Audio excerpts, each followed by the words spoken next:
2 weeks and a few days and change now is all we're away from Black Ops 4's official launch. So that means that it's the end of an era, per se, with the primary life cycle of World War II. And it's kind of crazy to think that we've already gone this far since World War II has launched. I mean, I remember just yesterday, practically, that we were still drafting up our best ways to rank up and everything like that, and we were just first starting our first games of World War II for the year to come.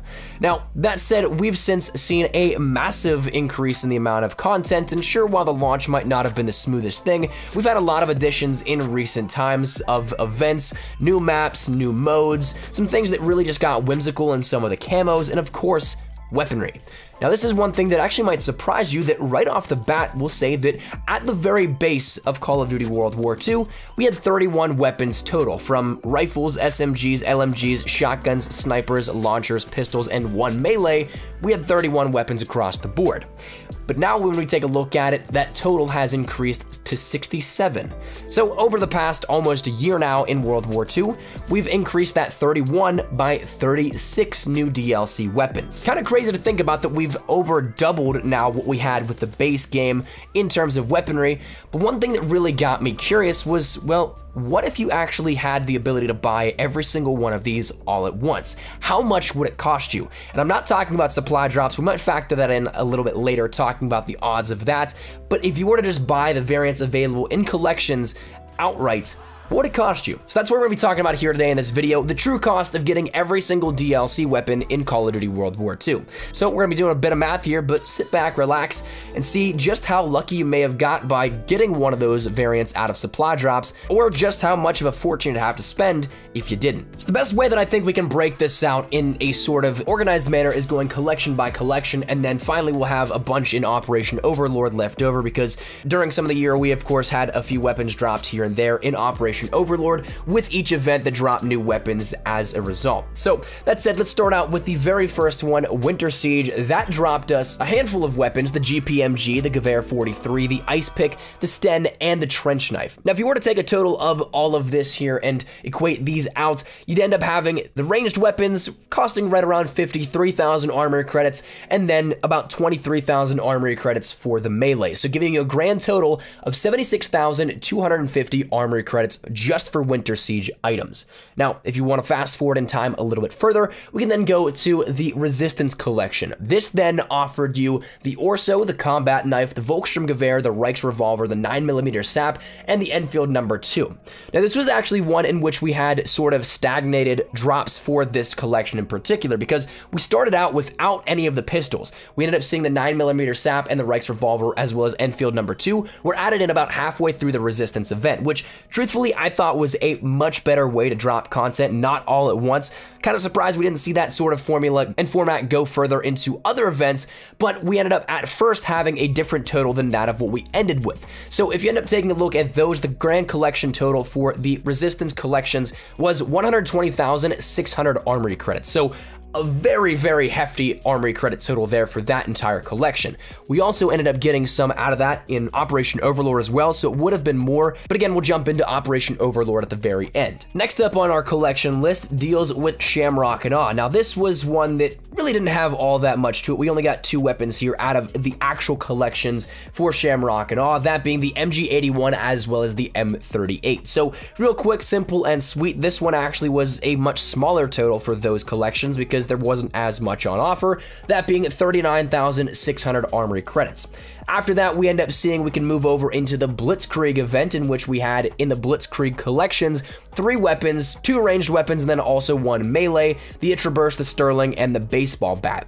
Now, altogether, these granted us a grand total in that for weapons only. There were uniforms, of course, you could factor in, but we don't really care about this for this exact test, that being 63,675 armory credits. After that, we end up seeing the Attack of the Undead event come after that a few weeks later. And this, we actually got a ton of weapons here with us. I think we got 6 weapons in total out of the Attack of the Undead event, but they were split up between not only Operation Overlord, but also the Attack of the Undead collections themselves. Now, in the Attack of the Undead collections, we ended up getting the Nambu Type 2, the PTRS 41, and the Fire Axe. So 2 ranged, 1 melee, those granting us a grand total of 62,050 armory credits.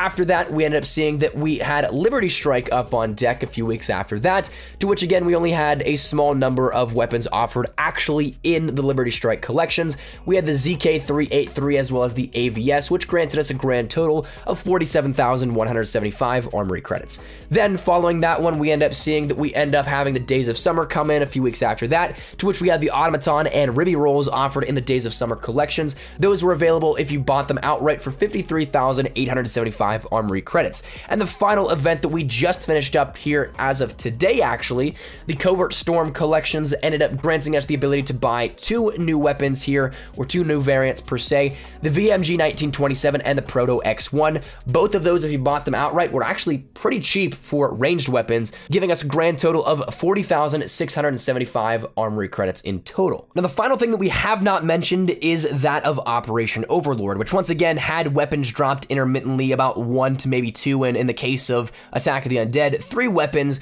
for each of the events and collections that came along with it. Instead of putting everything all in just the timed releases, we had some that were available to unlock literally whenever you want. So that's always awesome that it's not completely timed exclusives like this, but still kind of sucks that a lot of them were. But what we're going to be rattling off are a combination of a bunch of different weapons from across the different events and collections thus far. So Overlord consists of the 3-line sniper, the Type 5, the M2 carbine, the Type 38, the AS44, the Claymore, the Stinger, the Lever Action, the Blunderbuss, the Delisle, as well as the Push Dagger.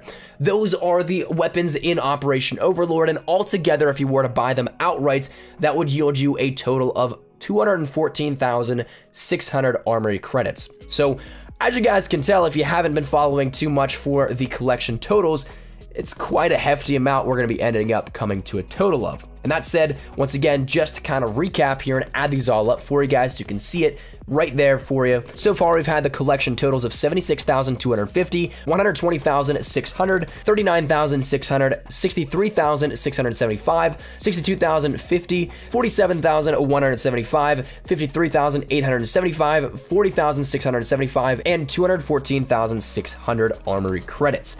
Altogether, that grand total is 718,500 armory credits. Just about 750,000 armory credits is what it would take to unlock every single organic variant of DLC weapons within World War II just by using armory credits. So to put that in a little bit of perspective, let's take this from a theoretical standpoint. Let's say that you played every single day since Call of Duty World War II launched. You had that login bonus of around maybe 300 armory credits a day. Then you ended up doing your Master Prestige armory credit bonus of 300 armory credits every single time it was available exactly on the dot, so that you ended up getting 1,800 armory credits per day. And then say you ended up doing the max amount of challenges for armory credits as well in a day, maybe about 900 armory credits there as well. So just a daily total, let's round that up to 3,000 armory credits available to you every single day if you played pretty much countless hours and put almost every second of your time into that. If you were to do that, it's been 326 days since World War II launched, and with 3,000 armory credits per day, you'd end up with a total of 978,000 armory credits.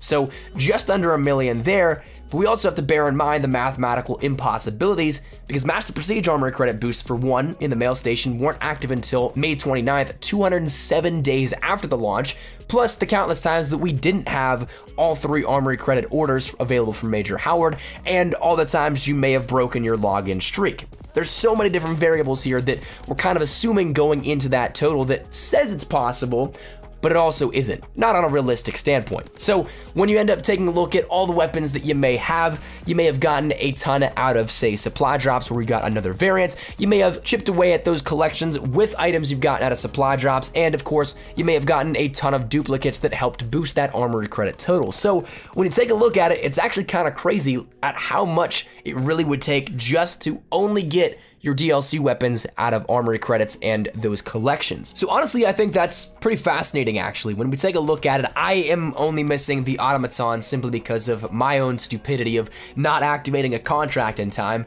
But now thinking back at it, like, it's kind of crazy to me how many I actually got some help with from supply drops in the variants that I ended up collecting organically. Once again, I haven't spent a penny on COD points, so all supply drops that I've gotten have been earned organically through either drops after matches, through orders, or contracts, but it's definitely helped out a ton. I think that probably across however many armory credits that I've had through my lifetime in World War II, I'd say at most I'd end up coming away with is maybe 300,000, and that's being probably generous to that total as well.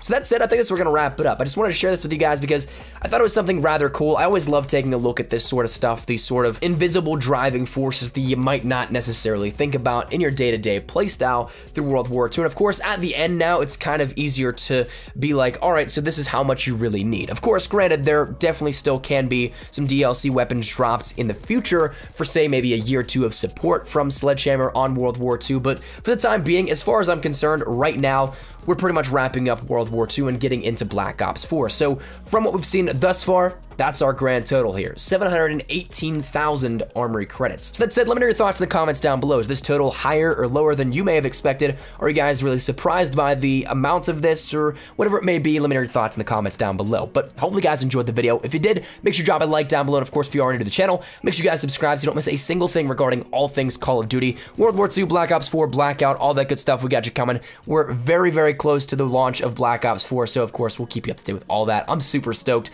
Hopefully you guys are excited for that as well, but hit that subscribe button so you don't miss a single thing. And if you guys also want to follow me over on Twitter and Instagram as well, a little more active over there. I'm actually, if you want to follow over on Instagram, kind of redoing my setup entirely, so if you guys want to see some progress of that, I'm going to be posting a bunch of pictures and Instagram stories there.